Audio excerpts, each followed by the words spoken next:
আসসালামু আলাইকুম। যে যেখান থেকে ভিডিওটি দেখছেন আশা করি সবাই সুস্থ আছেন এবং ভালো আছেন। চ্যানেলের ভিডিওগুলো যদি ভালো লাগে প্লিজ চ্যানেলটি সাবস্ক্রাইব করে পাশে থাকা বেল আইকনটি ক্লিক করে দিয়ে অল নোটিফিকেশন অন করে দিবেন। আর যদি ভালো লাগে একটি লাইক করে দিবেন।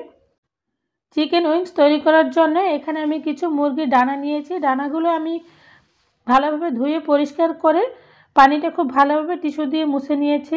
এটা কিন্তু বেশি ভিজা থাকা যাবে না। এখন এর ভিতরে আমি মশলা অ্যাড করে দিচ্ছি। প্রথমে দিয়ে দিচ্ছি গোলমরিচের গুঁড়ি হাফ চা চামচ, 1 চা চামচ দিয়ে দিচ্ছি লাল মরিচের গুঁড়ি, স্বাদ মতো দিয়ে দিচ্ছি লবণ, 1 টেবিল চামচ পরিমাণ দিয়ে দিচ্ছি সয়া সস, আদা রসুন বাটা দিয়ে দিচ্ছি 1 চা চামচ, ওয়েস্টার সস দিচ্ছি 1 চা চামচ। এ পর্যায়ে দিয়ে দেব টক দই। আর টক দইটা যখন আপনারা ইউজ করবেন যেন তার সাথে পানি না থাকে, পানিটা খুব ভালোভাবে ঝরিয়ে নেবেন।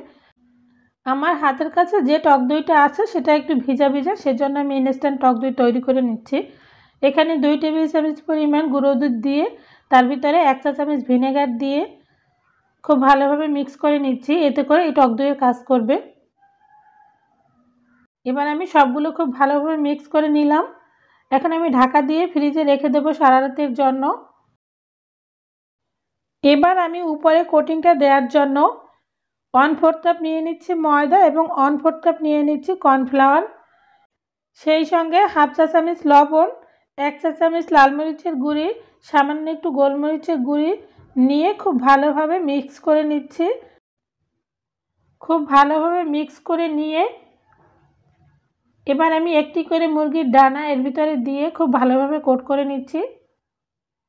এপাশ ওপাশ খুব ভালোভাবে লাগিয়ে নিতে হবে। লাগানো হয়ে গেলে উপরের লুজ ময়দাটাকে ঝাঁকি দিয়ে ফেলে দিতে হবে। এভাবে আলতো করে ঝাঁকি দিলে পড়ে যাবে উপরের যে ময়দাটা। এভাবে করে আমি সবগুলো কোট করে নেওয়া হয়ে গিয়েছে। এবার আমি এগুলোকে ফ্রাই করে নিব। আপনারা আরও ক্রিস্পি করতে চাইলে এটাকে আবারও একবার পানিতে ভিজিয়ে আবার ময়দা লাগিয়ে নিতে পারেন। তো আমি একবারই কোট করে নিয়েছি। কড়াইয়ের মধ্যে ভালোভাবে তেল গরম করে দিয়ে দিয়েছি। প্রথম অবস্থায় এটাকে নাড়ানাড়ি করা যাবে না, যখন কিছুটা কালার পরিবর্তন হয়ে আসবে সেই পর্যায়ে এগুলো উল্টিয়ে দিতে হবে। তো উল্টিয়ে পাল্টিয়ে এগুলো সবগুলো আমি ভেজে নিচ্ছি। রেসিপি ভালো লাগলে চ্যানেলটি সাবস্ক্রাইব করে পাশে থাকা বেল আইকনটি ক্লিক করে দিবেন।